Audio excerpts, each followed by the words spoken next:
Hello नमस्कार दोस्तों, कैसे हैं आप सभी और कैसी चल रही है आप लोगों की तैयारियां। तो पूरे एक साल का करंट अफेयर हम कवर करते हैं रोजाना। पीछे वाली सीरीज नहीं देखी है तो प्ले लिस्ट में जाके देख लीजिए, जिसमें पूरे एक साल का करंट अफेयर हम कवर कर रहे हैं। तो लाइक शेयर कर दीजिए, और पीडीएफ अगर आप लेना चाहते हैं तो टेलीग्राम चैनल से, जिसका लिंक है प्रहलाद सारण सर के नाम से। और आज रात को 8 बजे सभी आप तैयार रहिए। अगर आप राजस्थान ग्राम सेवक की अगर आप तैयारी कर रहे हैं तो 120 क्वेश्चन का सिलेबस के अकॉर्डिंग हम पूरा मॉडल पेपर कवर करेंगे आज। ठीक है, तो चलिए करते हैं शुरुआत क्वेश्चन नंबर 1 से और देखते हैं कि कितने पर्सन आज आप सही कर सकते हैं। क्वेश्चन नंबर 1 पहला है कि राजस्थान सरकार ने हाल ही में छठे राज्य वित्त आयोग का गठन किया था, और छठे राज्य वित्त आयोग के जो अध्यक्ष बने थे उनका नाम बताना है। तो क्या नाम था? पदुमन सिंह जी। राइट आंसर आपका 1D आपका सही है। अगला है कि कोटा के किसान ने आम की एक ऐसी किस्म विकसित की है जो पूरे साल आम पैदा किया जा सकता है, तो उस किस्म का नाम क्या है ये बताना है। तो नाम क्या है? सदाबहार। याद रखेंगे। अब कभी कभी कन्फ्यूजन क्या हो जाता है कि अगर क्वेश्चन आए कि हाल ही में चर्चा में रहा सदाबहार क्या है, तो ऑप्शन मिल जाएगा कि आम की एक किस्म का नाम है। राजस्थान में कहाँ पर है? कोटा में। तो राइट आंसर डी हो जाएगा। अगला है कि राजस्थान की पहली महिला स्पोर्ट्स एकेडमी खिलोदे की शुरुआत किस शहर से की गई? पहली महिला स्पोर्ट्स एकेडमी कौन सी है? खिलोदे। और कहाँ से? ये राजधानी से यानी जयपुर से। एक आपका सही है। अगला है कि दिव्यांश पंवार और अपूर्वी चंदेला, इन दोनों का संबंध किस खेल से है? तीरंदाजी, निशानेबाजी, हॉकी या क्रिकेट? तो दिव्यांश पंवार और अपूर्वी चंदेला का संबंध है वो निशानेबाजी से है। बी आपका सही आंसर। अगला है कि कोविड मामलों पर अंकुश लगाने के लिए किस राज्य सरकार ने जन अनुशासन पखवाड़ा शुरू किया था? जन अनुशासन पखवाड़ा राजस्थान सरकार के द्वारा शुरू किया गया था। सी हो जाएगा राइट आंसर। अगला है कि 30वें बिहारी पुरस्कार से किसे सम्मानित किया गया है?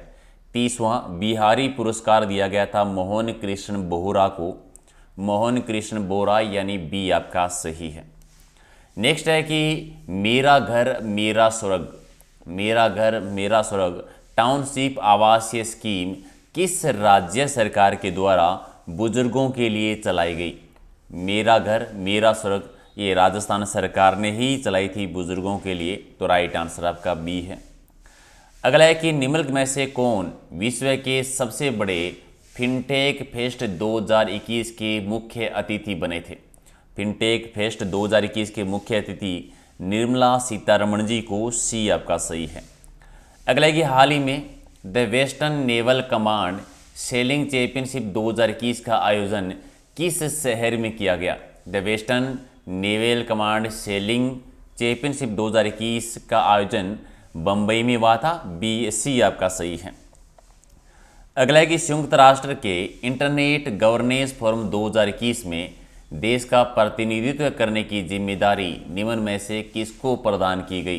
ठीक है, इंटरनेट गवर्नेंस फोरम 2021 में देश का प्रतिनिधित्व किया था पूर्णिमा तिवारी ने। एक आपका सही है। अगला है कि किसने लगातार दूसरी बार एशियन स्नूकर चैंपियनशिप 2021 जीत लिया है? लगातार दूसरी बार एशियन स्नूकर चैंपियनशिप जीता है पंकज आडवाणी ने। एक आपका सही है। अगला है कि लगातार चौथे वर्ष किस बैंक ने राजभाषा कीर्ति पुरस्कार में प्रथम पुरस्कार जीता है? राजभाषा कीर्ति पुरस्कार ये पंजाब नेशनल बैंक यानी डी आपका सही आंसर। अगला है कि निम्न में से कौन सा राज्य पुरुष जूनियर हॉकी विश्व कप की मेज़बानी करने वाला है? राज्य पुरुष जूनियर हॉकी विश्व कप की मेज़बानी ओडिशा कर रहा है। ओडिशा यानी सी आपका सही है। अगला है कि कारगिल में दुनिया के सबसे ऊंचे रेडियो स्टेशन में से एक उच्च शक्ति ट्रांसमीटर का उद्घाटन किसके द्वारा किया गया? उच्च शक्ति ट्रांसमीटर का उद्घाटन अनुराग ठाकुर ने, यानी राइट आंसर आपका सी हो जाएगा। अगला है कि शिमला में प्रधानमंत्री गरीब कल्याण अन्न योजना के लाभार्थी को किसने संबोधित किया था? प्रधानमंत्री गरीब कल्याण अन्न योजना के लाभार्थी को संबोधित किसके द्वारा किया गया था? पीयूष गोयल के द्वारा, यानी बी हो जाएगा आपका सही उत्तर।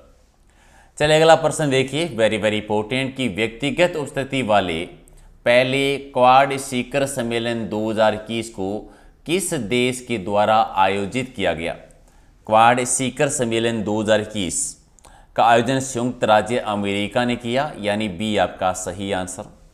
अगला है कि एशिया मनी 2021 के अनुसार किस बैंक की भारत में सबसे उत्कृष्ट कंपनी है? किस बैंक की भारत में सबसे उत्कृष्ट कंपनी है? तो HDFC बैंक, HDFC बैंक एक आपका सही है। अगला है कि हाल ही में किस अभिनेता को यूनाइटेड किंगडम की रॉयल नेवी में मानद कमांडर के पद पर नियुक्त कर सम्मान दिया गया? मानद कमांडर किसे दिया गया? तो डेनियल क्रेग को, यानी एक आपका सही है। चल अगला एक और बहुत बढ़िया सा प्रश्न आपका है कि किस विभाग ने देश भर में एक पहल अभियान की शुरुआत की? एक पहल, ये अभियान की शुरुआत किसके द्वारा की गई थी? न्याय विभाग के द्वारा, एक आपका सही है। अगला है कि भारत और नेपाल सूर्य किरण अभ्यास का 15वां संस्करण भारत के किस राज्य में आयोजित किया गया? दो प्रश्न, एक तो कि सूर्य किरण अभ्यास भारत और किस देश के बीच में हुआ? तो भारत और नेपाल के बीच में। दूसरा, भारत नेपाल के बीच में सूर्य किरण अभ्यास का कौन सा संस्करण 15वां संस्करण और कहाँ पर हुआ? उत्तराखंड में, बी आपका सही है। अगला कि भारत और कौन से देश ने रक्षा अभ्यास यानी समुद्र शक्ति में भाग लिया? समुद्र शक्ति भारत और किस देश के बीच है? भारत और इंडोनेशिया, यानी एक नंबर आपका सही आंसर है। अगला है कि संघाई सहयोग संगठन SCO ने किस देश को संगठन में 9वें सदस्य के रूप में शामिल किया है? संघाई सहयोग संगठन ने 9वें सदस्य के रूप में किसे शामिल किया? ईरान को, यानी बी हो जाएगा राइट आंसर। अगला है कि कोविड-19 ड्यूटी के लिए राष्ट्रीय फ्लोरेंस नाइटिंगेल अवार्ड 2021 के लिए किसे चुना गया है? किस व्यक्ति को सम्मानित किया गया है? तो भानुमति घिबला को, एक आपका सही है। अगला है कि टोक्यो पैरालंपिक में भारत की अवनी लेखरा ने भारत की महिलाओं की 10 मीटर एयर राइफल में फाइनल मैच में कौन सा पदक जीता था?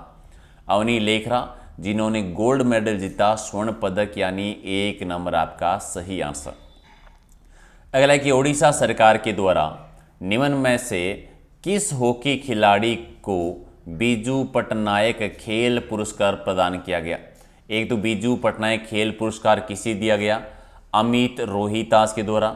किस राज्य सरकार ने दिया? तो ओडिशा राज्य सरकार ने, तो राइट आंसर आपका एक है। अगला है कि सैमसंग इंडिया ने अपनी premium Galaxy Z series foldable smartphone के लिए अपना ब्रांड एम्बेसडर है किसको नियुक्त किया है? आलिया भट्ट को, एक आपका सही। अगला है कि चेक इंटरनेशनल टेबल टेनिस टूर्नामेंट 2021 का पुरुष एकल का खिताब किसके द्वारा जीता गया? सी साथियन, वेरी वेरी इंपॉर्टेंट, याद रखिए। अगला है कि भारत और किस देश की नौसेनाओं ने हाल ही में यमन के पास अदन की खाड़ी में एक संयुक्त सैन्य अभ्यास किया? कहाँ पर? यमन के पास अदन की खाड़ी में। भारत और कौन सा देश था? भारत और जर्मनी, यानी सी आपका सही है। अगला है कि किस मंत्रालय ने अमृत महोत्सव के तहत नई दिल्ली में मेरा वतन मेरा चमन मुशायरा का आयोजन किया? मेरा वतन मेरा चमन, ये अल्पसंख्यक कार्य मंत्रालय के द्वारा, डी आपका सही आंसर। अगला है कि राष्ट्रीय शिक्षा नीति 2020 को लागू करने वाला कर्नाटक के बाद में दूसरा राज्य कौन सा बन गया है?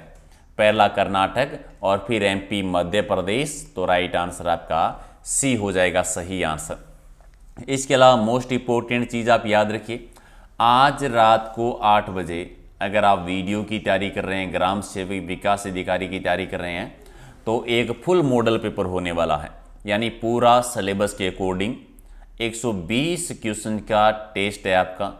क्लास में आइए 8 बजे और पहले से 1 से लेकर 120 तक क्वेश्चन नंबर लगा लेना, ताकि बाद में आप आंसर दे इसको, लास्ट में स्कोर जो है बता सको कि कितने क्वेश्चन सही किए हैं। और पीडीएफ अगर लेना चाहते हैं तो टेलीग्राम चैनल से सारी पीडीएफ आपको मिल जाएगी, जिसका लिंक है प्रहलाद सारण सर के नाम से। सारी पीडीएफ आप वहां से डाउनलोड कर सकते हैं। तो फटाफट एक बार लाइक शेयर कर दीजिए ताकि इसी प्रकार से कंटिन्यू एग्जाम तक हम पूरे 1 साल का करंट अफेयर है वो कवर कर सकें। मिलते हैं अगले वीडियो में। बहुत बहुत धन्यवाद।